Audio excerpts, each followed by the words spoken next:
2019 সালের 8ই জুন সন্দেশখালীতে দুষ্কৃতীদের এলোপাথারি গুলিতে খুন হয়েছিলেন দুই বিজেপি কর্মী প্রদীপ মণ্ডল ও সুকান্ত মণ্ডল।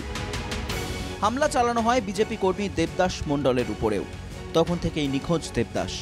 ঘটনার পর একটি মামলায় 28 জন ও আরেকটিতে 42 জনের নামে অভিযোগ দায়ের হয়েছিল নেজার থানায়। 6 বছর পর বিজেপি কর্মীদের পরিবারের আবেদনের ভিত্তিতে তদন্তের ভার সিবিআই এর হাতে তুলে দিল কলকাতা হাইকোর্ট। সিবিআই তদন্ত করে প্রকৃত দোষী যারা সামনে দাঁড়িয়ে গুলি করেছিল, কুপিয়েছিল, তাদেরকে শাস্তি দিক, আমরা এই আবেদন করব। কতজনের নামে থানায় অভিযোগ হয়েছিল? 28 জনের নামে। তার মধ্যে গ্রেফতার হয়েছিল কতজন? গ্রেফতার হয়েছিল মাত্র যাদের নাম আমরা দিয়েছিলাম, একজন মাত্র গ্রেফতার হয়েছিল, আর বাকি 3 জন অন্য আসামি ছিল, তাদেরকে নিয়ে গ্রেফতার করে এই কেসে যুক্ত করে দিয়েছিল।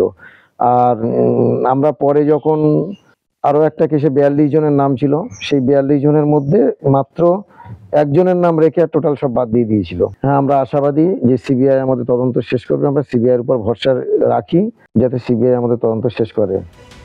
স্বামী বেঁচে আছেন কিনা 6 বছর ধরে তা এখনো জানেন না দেবদাস মণ্ডলের স্ত্রী পদ্মা মণ্ডল। পুলিশের উপর আর আস্থা নেই। সিবিআই তদন্তে নিখোঁজ স্বামীর খোঁজ মিলবে আশা রাখছেন দেবদাস মণ্ডলের স্ত্রী।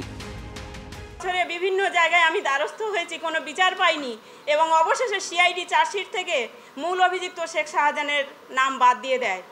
এবং আমি 2023 সালের নভেম্বর মাসে আমাদের রাজ্যের বিরোধী দলনেতা মাননীয় শুভেন্দু অধিকারী মহাশয়ের সঙ্গে কথোপকথন করি এবং হাইকোর্টের দ্বারস্থ হই। আমার ভরসা ছিল হাইকোর্টের উপরে। আজ সেই সত্যের জয় হয়েছে, সিবিআই পাস হয়েছে এবং সিবিআই এর কাছে আমার অনুরোধ, যত শীঘ্রই সম্ভব আমার পরিবারের যে 3 জনকে খুন করা হয়েছে, প্রদীপ মণ্ডল, সুকান্ত মণ্ডল এবং দেবদাস মণ্ডলকে যেন সঠিক বিচার হয় এবং তদন্তটা যেন খুব শীঘ্রই হয় এবং দেবদাস মণ্ডলকে যেন আমরা খুঁজে পাই।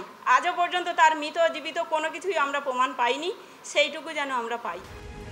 2019 সালের ঘটনায় নাম জড়িয়েছিল তৃণমূলের বহিষ্কৃত নেতা শেখ শাহজাহানের। তার দলবলই হামলা চালিয়েছিল বলে অভিযোগ নিহত বিজেপি কর্মীদের পরিবারের। হাইকোর্টের নির্দেশে খতিয়ে দেখা হবে শাহজাহানের ভূমিকাও। সোমবার বিচারপতি জয় সেনগুপ্ত নির্দেশ দেন, সিবিআই সিট গঠন করে তদন্ত চালাবে। সিটের নেতৃত্বে থাকবেন জয়েন্ট ডিরেক্টর পদমর্যাদার এক আধিকারিক। সঞ্জীব সরকার ও শচীন রক্ষিতের রিপোর্ট, NKTV বাংলা।